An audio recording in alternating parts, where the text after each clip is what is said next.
Jadi miris ya teman-teman, kasihan kepada orang tua Mas Nuruddin ini ya. Sudah jauh-jauh menguliahkan anaknya ke Mesir selama 7 tahun kalau tidak salah ya. Pulang-pulang ke Indonesia dia malah kebingungan, tidak tahu Allah di mana sebelum ada alam semesta. Apakah tidak mengetahui tentang keberadaan hadis ini? Oh, jangankan kepada hadis ini, kepada ayat-ayat di dalam Al-Quran saja yang menjelaskan Allah Subhanahu wa taala istiwa di atas arsy, dia tidak mau mengimani, mengingkari ayat-ayat yang dimana Allah menjelaskan beristiwa. Karena kalau Allah beristiwa nanti mirip dengan makhluk. Itu imajinasi kepala dia yang memiripkan Allah dengan makhluk.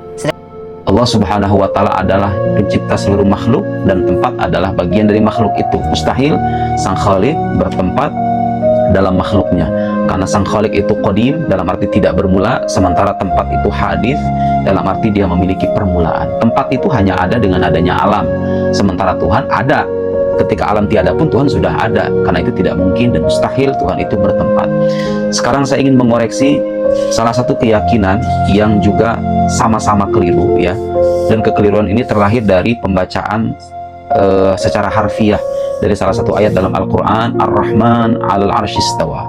Sekarang saya ingin membuktikan kekeliruan itu dengan penjelasan Imam Baihaqi. Perhatikan, ini kitab Al-Asma wa Sifat. Imam Baihaqi ini ulama Ahlus Sunnah wal Jamaah ya, bukan orang liberal.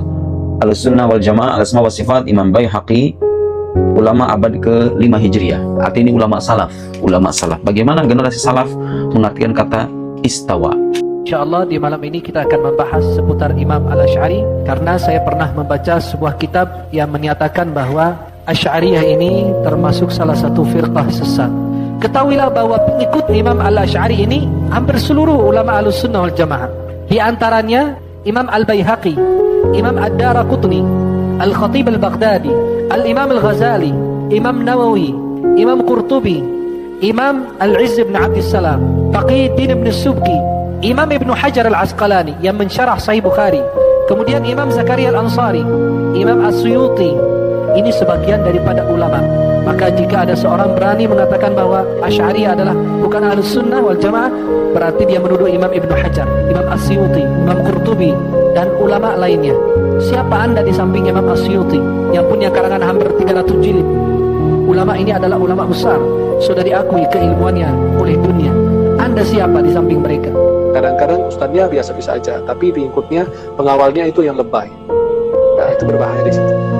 Nah, orang makin banyak belajar, makin luas pemikirannya, makin luas agamanya, dan makin berkurang mengkritik orang. Kalau kita makin luas ilmu, makin berkurang mengkritik